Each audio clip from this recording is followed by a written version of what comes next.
உனக்காக கர்த்தர் ஒரு வற்றாத நீரூற்றை ஆகாருக்காகவும் அவள் குழந்தைக்காகவும் திறந்தது போல உனக்காகவும் வற்றாத நீரூற்றை அவர் திறப்பார்.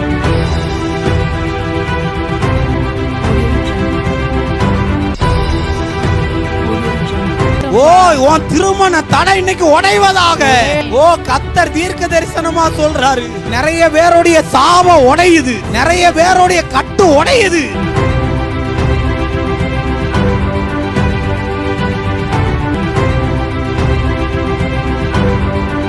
அவர் என்னை கொண்டு போட்டாலும் நான் அவரை நம்புறதை விட்டுட்டு வேற யாரையும் நம்ப மாட்டேன். ஆண்டவரை விட்டு போகக்கூடிய எல்லா வழியும் வந்தாலும் நீ சொல்லணும் யோபுவ மாதிரி, இன்னைக்கு நான் கஷ்டப்பட்டாலும் ஒரு நாள் கர்த்தர் என்ன ஆசீர்வதிக்கிறத ஊரே பார்க்கும், நான் நல்லா இருப்பேன்னு பிசாசு கிட்ட சேலஞ்ச் பண்ண. இன்னைக்கு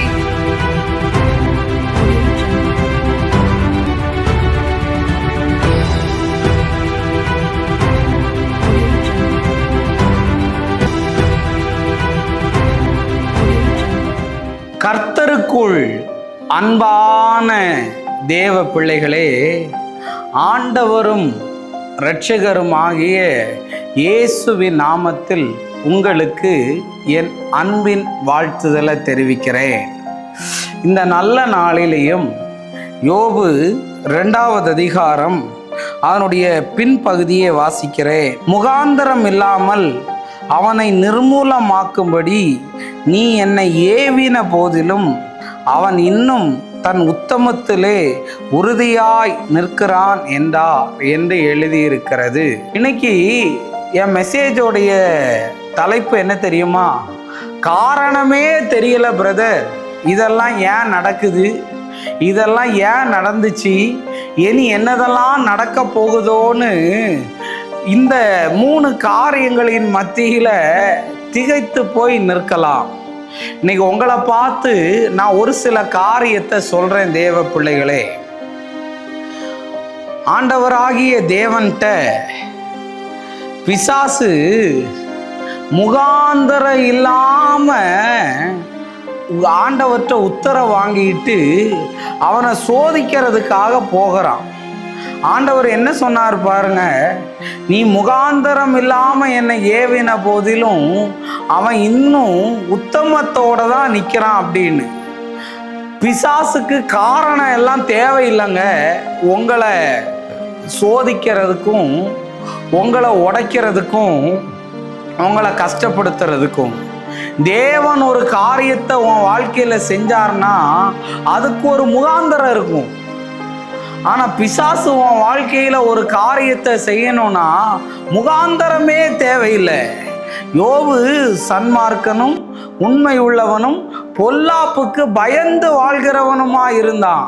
ஆனா காரணத்தோட வந்தா அது கர்த்தரா இருக்கும், காரணமே இல்லாம வந்தா அது பிசாசா இருக்கும். இப்ப நீ சொல்றியா என்ன நடக்குதுன்னே தெரியல பிரதர், காரணமே இல்லாம சண்டை, காரணமே இல்லாம பிரிவு, ரீசனே இல்லாம சில போராட்டங்கள்லாம், இதுக்கு பின்னாடி எல்லாம் இருக்கிறது தெரியுமா? ஆத்தர் யார் தெரியுமா? அந்த கேடுகட்ட பிசாசு தான். ஆமா, சின்ன ஒரு பிரச்சனையா இருக்கலாம், சின்னதா ஒரு மேட்டரா இருக்கலாம், அதுக்கு காரணமே இல்லாம கோவிச்சிட்டு போயிருக்கலாம், பிரிஞ்சு போயிருக்கலாம், பேசாம இருக்கலாம்.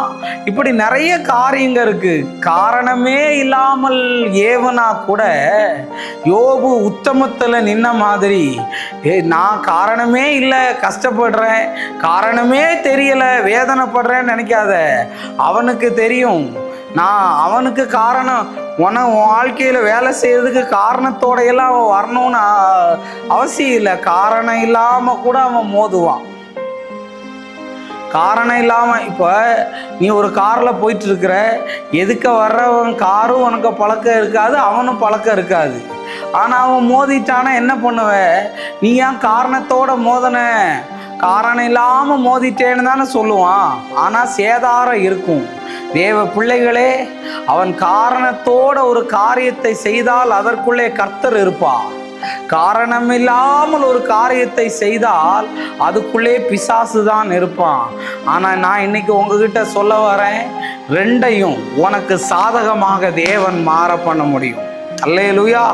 காரணத்தோட வந்தாலும் அது உனக்கு நன்மைக்காக தான் நடக்கும். காரணமே இல்லாம தீமையா வந்தா கூட அது நன்மைக்காக தான் நடக்கும். இந்த வார்த்தையை நல்லா தியானம் பண்ணி புரிஞ்சுக்கோ. உன் வாழ்க்கை வேற மாதிரி கட்டப்படும். நீ ஆசீர்வதிக்கப்படுவ. கவலைப்படாத. நம்ம ஜெபம் பண்ணலாமா? அன்பான ஆண்டவரே, இந்த நேரத்துக்காக உமக்கு நன்றி சொல்றேன். ஆண்டவரே, இந்த நல்ல நாளில ஆண்டவரே, இந்த பிள்ளைகள் புரியாமல் குழம்பி போய் இருந்த காரியங்களுக்கெல்லாம் உம்முடைய வார்த்தைகள் விடுதலையை கொடுக்கிறதற்காய் ஸ்தோத்திரம். தடைகளை எல்லாம் மாற பண்ணும். இயேசுவின் நாமத்தில் வேண்டுகிறேன் நல்ல பிதாவே. ஆமேன், ஆமேன், ஆமேன். God bless you. கர்த்தர் உங்களை ஆசீர்வதிப்பாராக.